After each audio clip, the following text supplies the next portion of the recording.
अस्सलाम वालेकुम दोस्तों, आज की वीडियो में हम देखेंगे वर्बो तेनेर के स्पेनिश में कितने मुख्तलिफ इस्तेमाल हैं।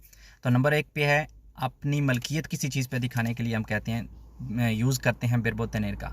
तेंगो उन कोचे, तेंगो उना casa। नंबर दो, अपनी एज बताने के लिए वर्बो तेनेर का इस्तेमाल होता है। तेंगो 15 años, tengo 30 años या tú tienes 40 años।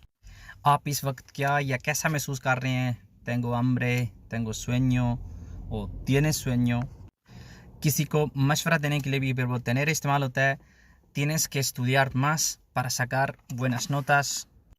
आप ज़हनी तौर पे क्या महसूस कर रहे हैं। tengo miedo, tengo suerte, tengo vergüenza।